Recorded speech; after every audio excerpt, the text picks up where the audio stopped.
ठीक है, पहले के सबसे हम लोग ने क्या किया था, आपका वैल्यूएशन ऑफ गुडविल 2 लेक्चर्स उसके किए थे। थर्ड वाले में मैंने आपको वैल्यूएशन ऑफ शेयर्स कराया था। ये लेक्चर आपका क्या है, valuation of goodwill and shares, combination of valuation of goodwill and shares. Question number 27 जो मैं कर रही हूँ आपके लिए, the balance sheet of Gayatri limited as on 31 December 2014 as follow. कुछ उनका बैलेंस शीट दिया हुआ है। The asset are valued as follow, land and building revalued हुए, प्लांट एंड मशीनरी रीवैल्यूड हुआ है। ठीक है, normal rate of return on capital employ for the valuation of goodwill is 10%, मतलब आपका नॉर्मल रेट ऑफ रिटर्न कितना है, 10%।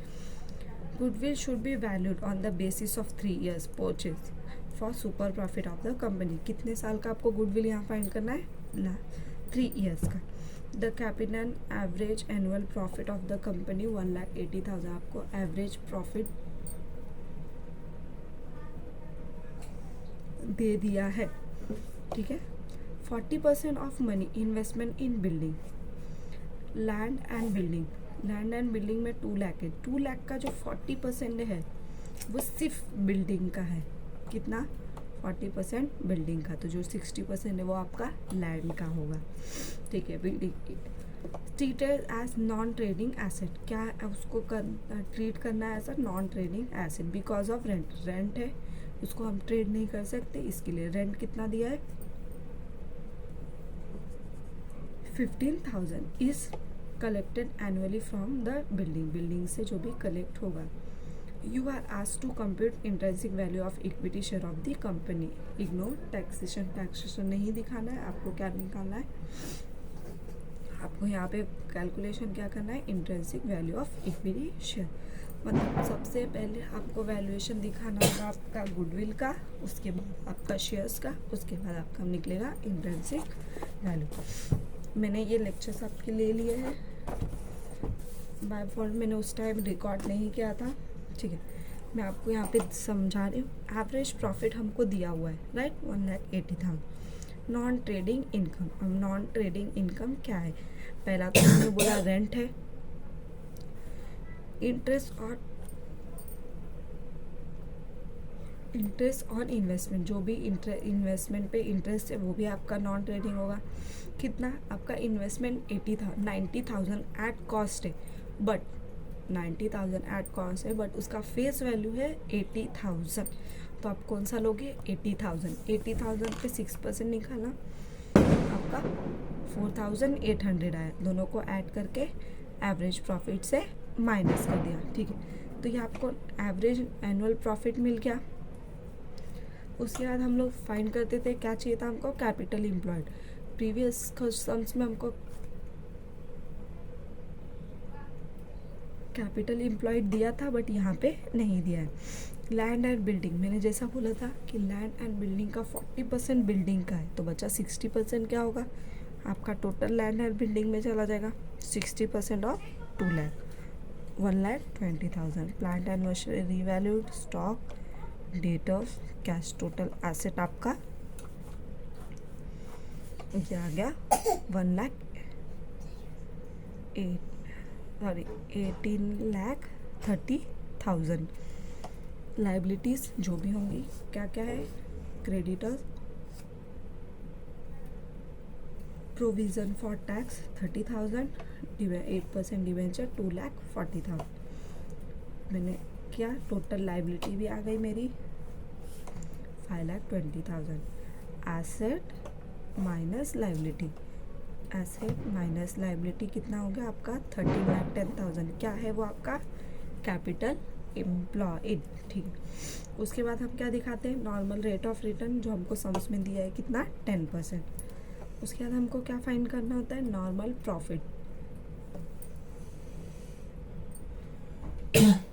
क्या फाइंड करना है आपको, नॉर्मल प्रॉफिट। नॉर्मल प्रॉफिट कैसे करते हैं, normal rate of return into capital employed, normal rate of return into capital employed. Normal rate कितना है, 10%, कैपिटल एम्प्लॉयड 13,10,000। मैंने उसका 10% निकाला, 1,31,000 आया। ठीक है, अब क्या फाइंड करना है आपको, सुपर प्रॉफिट। सुपर प्रॉफिट का फॉर्मूला क्या है, average profit minus normal profit, average profit minus normal profit. Average profit मिल गया हमको 1,60,200 माइनस करना है क्या, नॉर्मल प्रॉफिट। नॉर्मल प्रॉफिट यहाँ हम लोग ने निकाला 1,31,000 माइनस कर दोगे 29,200। उसके बाद गुडविल, गुडविल क्या होता है, नंबर ऑफ ईयर्स, जो भी ईयर्स बोले होंगे into super profit. Number of years 3 बोला, सुपर प्रॉफिट 29,200, दोनों को इंटू करोगे तो आपका कितना आ जाएगा 87,600। ठीक है, वैल्यूएशन ऑफ गुडविल तो हो गए। अब क्या चाहिए, वैल्यूएशन ऑफ शेयर्स। क्या करना है, वैल्यूएशन ऑफ शेयर। पर्टिकुलर्स आपको दिया हुआ है, ठीक है। एसेट, जो भी एसेट है, यहाँ पे हम लोग गुडविल भी कंसीडर कर रहे हैं। क्यों, क्योंकि यहाँ वैल्यूएशन ऑफ शेयर्स था, वहाँ पे वैल्यूएशन ऑफ गुडविल था। गुडविल पुराना दिया था, हमको नया फाइंड करना था। तो गुडविल हम लोग ने नया निकाला 87,600। Land and building 2 lakh, plant and machinery 7,50,000, investment 90। यहाँ पे इन्वेस्टमेंट कंसीडर करते हैं, बट वैल्यूएशन ऑफ गुडविल में इन्वेस्टमेंट कंसीडर नहीं होता, याद रखना। वैल्यूएशन ऑफ शेयर्स में आपको इन्वेस्टमेंट दिखाना है, वैल्यूएशन ऑफ गुडविल में इन्वेस्टमेंट नहीं दिखाना है। Stock, debtors 4 lakh, cash and bank 60,000, सब करोगे टोटल एसेट आपका 20,87,600। Asset minus liability, trade creditors, provision for tax 30,000, 8% debenture 2,40,000, कितना 5,20,000। Asset minus liability, asset minus liability कितना आया है 15,67,600। ये क्या होगा, net asset available to share holders. क्या है, अवेलेबल टू शेयर होल्डर। अभी हम लोग ने यहाँ पे शेयर होल्डर्स क्यों लिखा,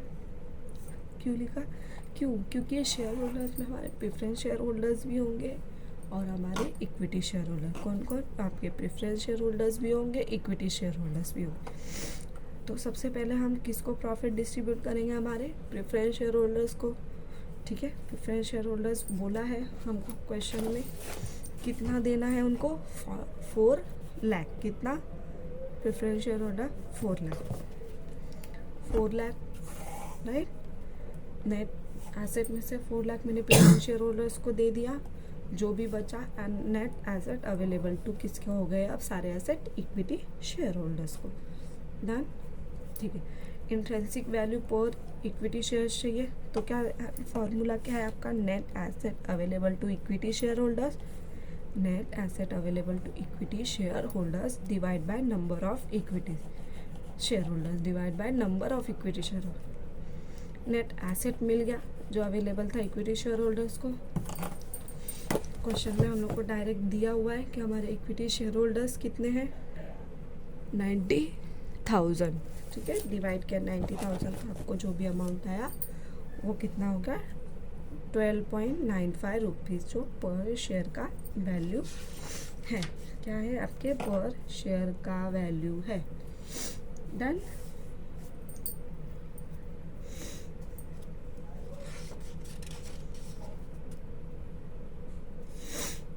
ठीक है। नेक्स्ट सम्स करते हैं, कंटिन्यू। कौन सा है, question number 29। Question number 29। 28 as a homework आप करोगे। क्या करना है, एज अ होमवर्क। ठीक है, 29 रीड कर रही हूँ। यहाँ पे आपको क्या क्या फाइंड करना है, गुडविल है, नेट एसेट मेथड है और यील्ड मेथड। 3 चीज़ का कॉम्बिनेशन है, कुछ नया सम से, इसके लिए मैं आपको करवा रही हूँ। फैसल का limited desire to acquire and controlling interest इन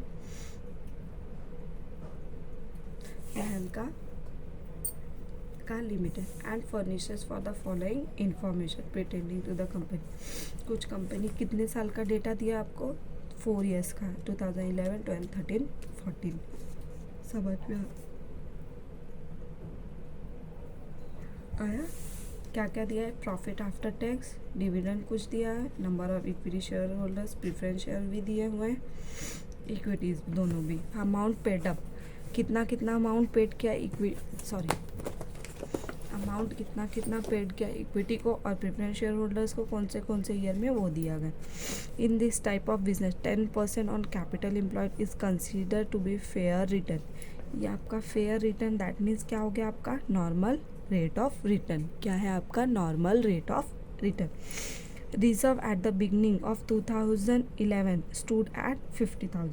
जो रिजर्व बचा था एट द बिगनिंग 2011 का कितना था, 50,000। Goodwill is to be consider at 3 years. कितने साल का गुडविल हमको कंसिडर करना है, 3 ईयर्स।